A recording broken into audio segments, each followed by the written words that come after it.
तो MS word में shape के अंदर पिक्चर को किस तरीके से क्रिएट करना है, यानी आपने MS वर्ड के अंदर शेप के अंदर पिक्चर को कैसे इंसर्ट करना है। तो आइए स्टार्ट करते हैं।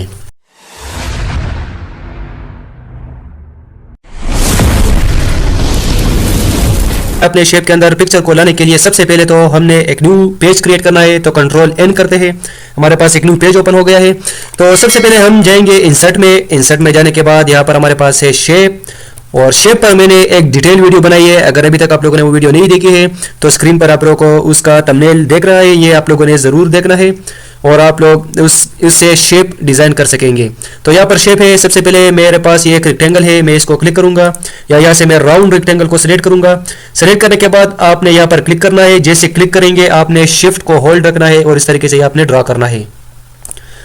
तो जैसे ये ड्रा हो जाएगा, अब इसका साइज आप बड़ा और छोटा यहाँ से कर सकते हैं। यहाँ से इसका जो विड्थ है ये छोटा और बड़ा कर सकते हैं।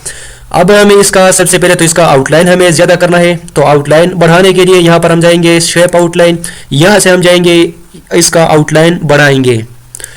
अब हमें इसका कलर चेंज करना है, तो यहाँ पर शेप आउटलाइन एंड यहाँ से हम रेड कलर सेलेक्ट करेंगे। तो देखो इस शेप का आउटलाइन भी चेंज हो गया और कलर भी इसका चेंज हो गया। अब मैं चाहता हूँ कि इस शेप के अंदर मुझे पिक्चर इंसर्ट करना है। तो पिक्चर इंसर्ट करने के लिए आपने फॉर्मेट टैब पर रहते हुए यहाँ पर आपने शेप फिल पर क्लिक करना है एंड यहाँ से आपने पिक्चर पर क्लिक करना है। जैसे पिक्चर पर क्लिक करेंगे आपके पास ये बॉक्स ओपन हो जाएगा। यहाँ पर आपके पास जहाँ पर भी इमेजेस है वहाँ से आप इसको ओपन कर सकते हैं। मिसाल के तौर पर डेस्कटॉप में मेरे पास लोगो फोल्डर में हमारे पास ये इमेजेस है। मैं चाहता हूँ कि ये जो इमेज है ये मैं ओपन करता हूँ इस शेप के अंदर। ये जो आपको शेप देख रहे हैं इसके अंदर मुझे ये शेप इंसर्ट करना है। तो इसके इंसर्ट करने के लिए यहाँ पर आपके पास ऑप्शन है इंसर्ट। इस पर जैसे आप क्लिक करेंगे तो क्लिक करने के बाद ये देखो आपके पास इसके अंदर ये इंसर्ट हो गया है। तो इस तरीके से आप किसी भी शेप के अंदर पिक्चर को इंसर्ट कर सकते हैं। अब हम मजीद जाते हैं। मिसाल के तौर पर मैं यहाँ पर इंसर्ट में जाता हूँ एंड यहाँ से मैं अब सर्कल को सेलेक्ट करता हूँ और यहाँ पर मैं शिफ्ट के साथ इसको ड्रा करता हूँ। याद रखें आपने शिफ्ट के साथ ड्रा करना है, तो फिर आप लोगों को बिल्कुल इक्वल चारों तरफ से ये ड्रा हो जाएगा। तो सेम तरीका है, आप लोगों ने यहाँ पर इसके आउटलाइन को ज़्यादा करना है और फिर आपने शेप आउटलाइन से इसका कलर चेंज करना है। अब इस बार हम येलो कलर सेलेक्ट करते हैं।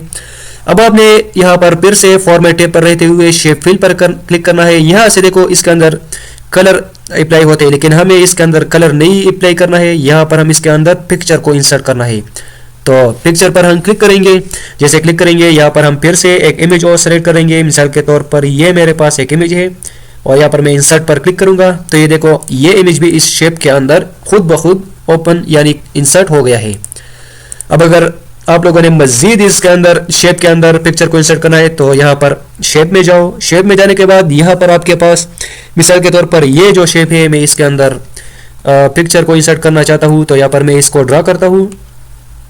ड्रा करने के बाद यहाँ पर आपने इसका आउटलाइन बढ़ाना है। जितना भी आप इसका आउटलाइन बढ़ा सकते हो तो बेशक इसका आउटलाइन आप ज़्यादा कर सकते हो। यहाँ पर हम इस आउटलाइन का कलर चेंज कर सकते हैं। मिसाल के तौर पर यहाँ पर मैं मोर कलर पर क्लिक करता हूँ एंड यहाँ से मैं इस बार ग्रीन कलर सेलेक्ट करता हूँ। यहाँ से मैंने ओके पर क्लिक कर दिया।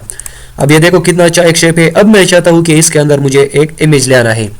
तो इसके लिए सिंपल हम यहाँ पर फाइल शेप फिल पर क्लिक करेंगे। यहाँ से हम पिक्चर पर क्लिक करेंगे।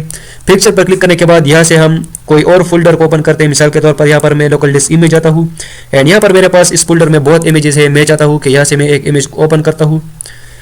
तो मिसाल के तौर पर यहाँ पर मेरे पास है ये लोगो है, मैं इसको यहाँ पर इंसर्ट पर क्लिक करता हूँ। तो जैसे इंसर्ट पर आप क्लिक करेंगे ये खुद ब खुद इस शेप के अंदर अप्लाई हो जाएगा। अगर आप लोगों ने शेप को शेडो देना है तो इसके लिए सिंपल यहाँ पर शेडो पर जाएंगे एंड यहाँ पर देखो आपके पास बहुत सारे शेडो है। जो आप इसके अंदर अप्लाई करना चाहते हो वो आप अप्लाई कर सकते हो। मिसाल के तौर पर ये शेडो मुझे इसके अंदर अप्लाई करना है, तो ये देखो ये खुद ब खुद इस पर ये शेडो अप्लाई हो जाएगा। अब इसको मुझे शेडो देना है तो यहाँ इस पर आपने सेलेक्ट करना है एंड यहाँ पर आपने इस पर मिसाल के तौर पर मुझे ये शेडो अच्छा लग रहा है, तो ये देखो इस तरीके से ये इस पर अप्लाई हो जाएगा। तो इस तरीके से आप बहुत आसानी के साथ शेप के अंदर इमेज को इंसर्ट कर सकते हो। उम्मीद करता हूँ कि ये वीडियो आप लोगों को पसंद आई होगी, लेकिन आप लोगों से ये रिक्वेस्ट होगी कि वीडियो को लाइक करें और मुझे ज़रूर कमेंट करें। अगर आप लोगों को कोई मसला हो या प्रॉब्लम हो आप मुझे ज़रूर कमेंट करें। खुदा हाफिज़। अगली वीडियो में इंशाल्लाह मुलाकात होगी।